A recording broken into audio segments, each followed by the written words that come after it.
And now I would like to give a CSNS project overview. So the China spallation neutron source contains a proton Linac.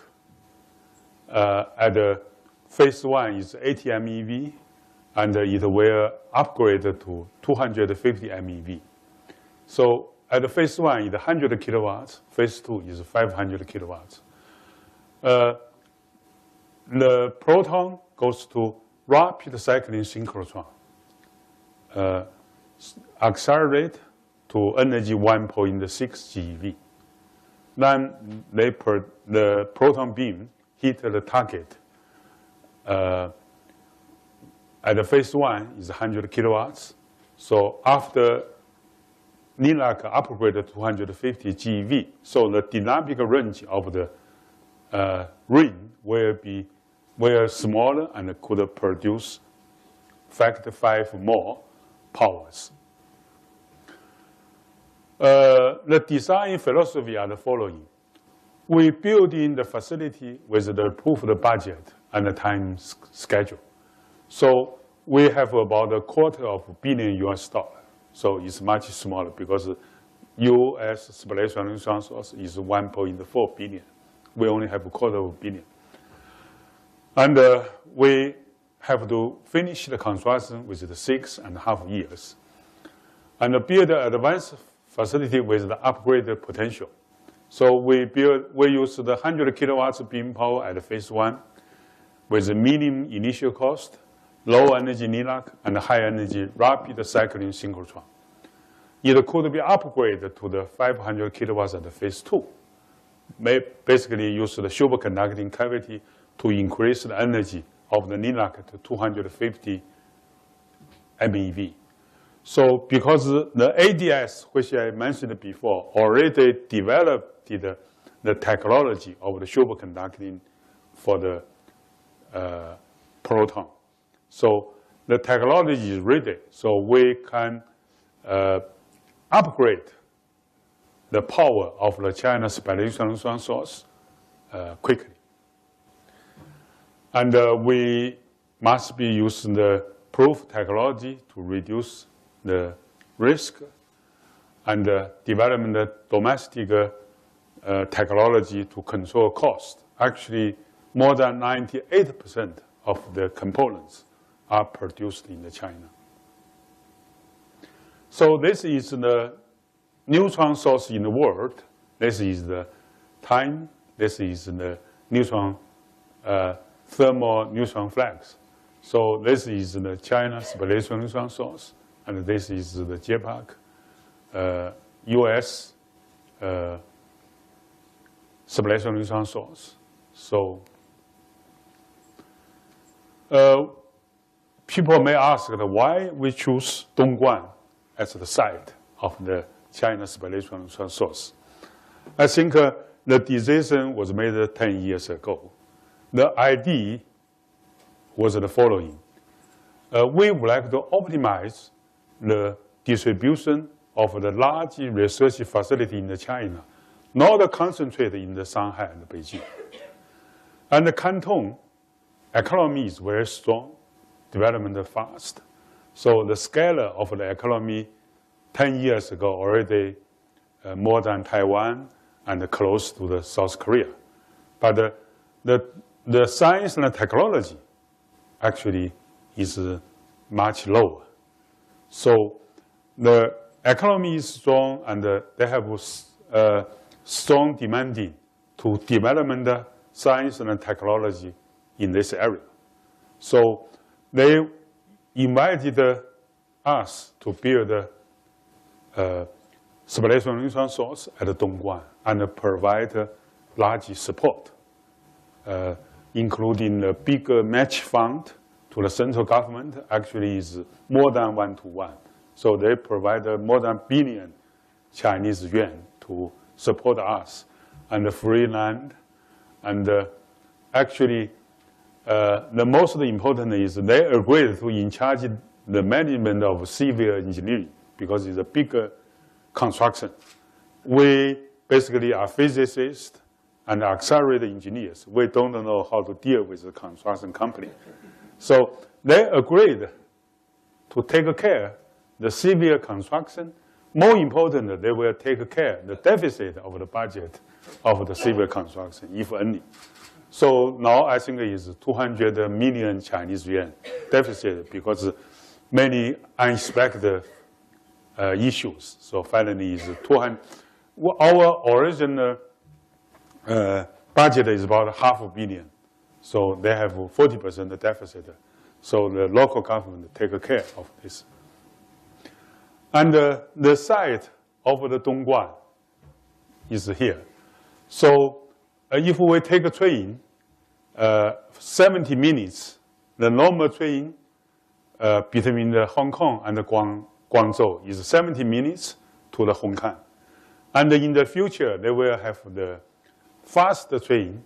So in the Humen, so they will only take about a half hour to the Hong Kong. To the Shenzhen airport is 45 minutes by car. To the Guangzhou airport is about 80 minutes by car. So it's very convenient. Let's give some key milestones. So we got construction permission at September 2011. And the civil construction started in May 2012. And it finished recently. And now we are still fabricate components. And we started the installation and the test from October 2014. And we will finish the installation and the testing in June next year. And from the end of this year, we will start the RIN, the rapid cycling synchrotron commissioning. And June next year, we will have first beam hit the target. And in the March 2018, we will finish the project and open to users. So the spatial neutron source will be the Dongguan branch of the Institute of High-Energy Physics Beijing. The Chinese Academy of Sciences opened 400 positions for the spatial neutron source. We hired about already 250 people. Also, there is 140 physicists and engineers from Beijing work at Dongguan. Most of them are senior physicists and engineers, became the backbone of the project. And the status of the civil construction. So this is the plot of the project. So this is the surface building of the Linac. The Linac is underground, and this is the rapid cycling synchrotron. This is the surface building for the magnet, for the control, and the beam instrumentation. And then the storage ring is underground. So this is the target.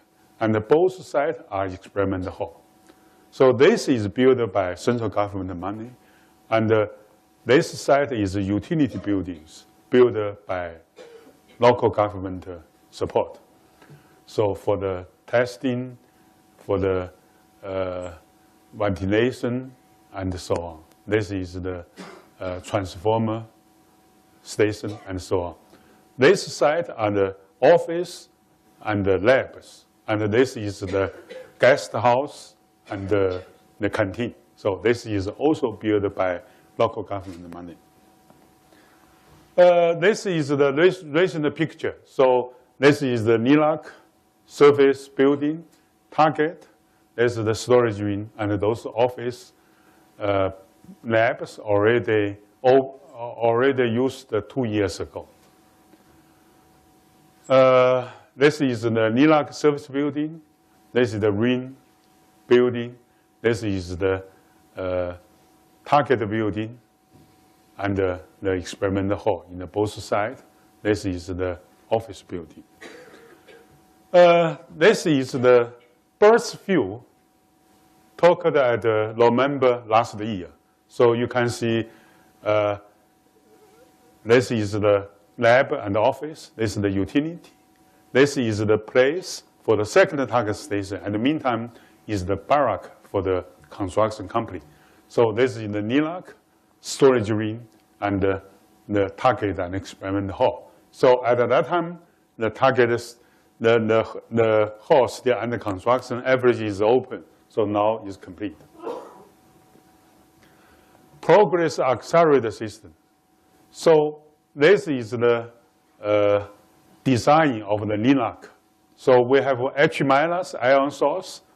RFQ is the radio frequency quadruple. Is a new technology for the high power proton accelerator. So the technique was developed for the Star War in the US for the particle weapons in the middle of 80s. But finally, people found that the technology cannot use for the weapons. However, the physicists use this technique for all of proton machine nowadays. And then we use the DTL, is draft tube Linac. So the red square, the inside part is already finished the construction and commissioning with the reached design value. So we only have 3 more DTL Linac module to be installed. It will be finished by autumn this year. So this is the design of the rapid cycling synchrotron. So I'm not going into detail since there is no accelerator physics here. So all that I mentioned is all of the component installation has been finished for the storage ring. Now we are going to test of the device. So this is just to show the Linac. The yellow is the DTL, is drift tube Linac. That's the first sector. So we will have 4 sectors like this. And this tunnel is for Linac is 200 meters long. So we already built the tunnel for the future upgrade of the Linac energy from 80 MeV to 250 MeV. This is the photo of the rapid cycling synchrotron ring. So all of the magnet has been installed, and now we are testing each components. This is just to show the RFQ commissioning reached the design value at April last year. This is to show the DTL commissioning reached the design value last month. So actually, it's very impressive. So better than expected. Target system and the instruments. The major design considerations are the following. We would like to have the higher neutron production. We use the tungsten target with the water cooling, beryllium reflector, heavy water cooling. And we have diverse neutron performance. We have 3 types of modulate: water, hydrogen decoupled, and hydrogen coupled. Use the different modulate to provide different to provide the neutron with different energy. And we have the high neutron utilization, and we keep the opportunity to upgrade to the 500 kilowatts with the existing first target system. So this is the drawing of the target system and experiment hall. So the neutron beam in this direction hit the target, and in the both sides we have the experiment hall. And this is the drawing of the target system. And the design is similar to the US spallation neutron source and the Japan JPAC. And we have a robot for the maintenance of the target and the modulator system. This just show some installation. This is the big helium vessel installed. You can see this is the size of the person. So it's a big vessel. And this is the installation of the helium vessel. And this is the target shielding installation. And this is the target station and the construction. For the neutron instrument, we could have 20 beam lines for the first target station. However, due to the limited budget, so we only have 3 spectrometers at day 1. So there are small angle diffractometer, general purpose reflectometer, and the general purpose of the power diffractometers. They use the different modulator. So first spectrometer is a general purpose power diffractometer. So the resolution of the bandwidth is 4.5 angstrom, and the beam size is the 20 by 20 millimeter. This is the sketch of the spectrometer. This is the target with the neutron guide, and and the sample is here, and we put the detector surrounding, and this is the control room. And the second spectrometer is a multiple purpose reflectometer. Basically, is doing the solid film study. The bandwidth resolution is 6 angstrom, and the beam size is 40 by 60, and could be reduced to the 20 by 30. And this is the sketch of the spectrometer. Target is here, and this is the neutron guide and the detector. And the third spectrometer in the day 1 is the small angle neutron scattering. We can collect the data between 0.01 to 0.5 over the angstrom, and the resolution is about 0.4 to 8 angstrom. These 3 are the day 1 instrument. So we have an international advice committee for the accelerator technology and for the neutron scattering technology. So this is the meeting we had last October. And we also use the bad scattering neutrons from the target as the wide neutron source for the nuclear data measurement. So so-called wide neutron source means they have a wide range of the neutron energy spectrum. So they can, so this is the proton from the rapid cycling synchrotron. So before hitting the target, they make a turn because they want to avoid bad scattering neutron go to the accelerator component.